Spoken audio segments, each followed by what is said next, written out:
ஆதித்யா, என்ன மன்னிச்சிடுறா. என் மேல உனக்கு கோவம் இல்லையே? எனக்கு யார் மேலேயும் கோவம் இல்லப்பா.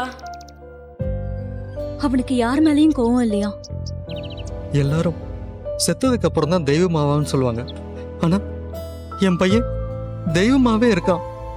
அப்பா, என் ஆசையை நிறைவேற்றி வைப்பீங்களாப்பா? அவன் ஆசையை நிறைவேற்றி வைக்க முடியுமான்னு கேக்குறான். என்ன ஆசை, என்ன வேணும்னு சொல்லுப்பா. என் மகனுக்காக நான் நிறைவேற்றுறேன். பேச்சு மாற மாட்டீங்களேப்பா? பேச்சு மாறக்கூடாதுன்னு சொல்றான். ஆஹா, இல்லப்பா, பேச்சு மாற மாட்டேன். என்னன்னு சொல்லுப்பா. நீங்க அம்மாவை பார்க்கணும். நீங்க சாருமதி மேடத்தை பார்க்கணுமா?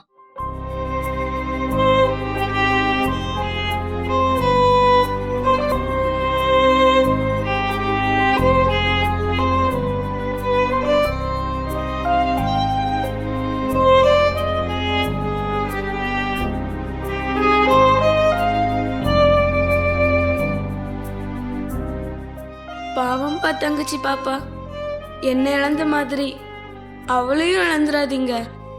எனக்கு கிடைக்காத உங்க 2 பேரோட அன்பும் ஆதரவும் அவளுக்காக கிடைக்கணும். அவளுக்காகவாது சேர்ந்து வாழுங்கப்பா.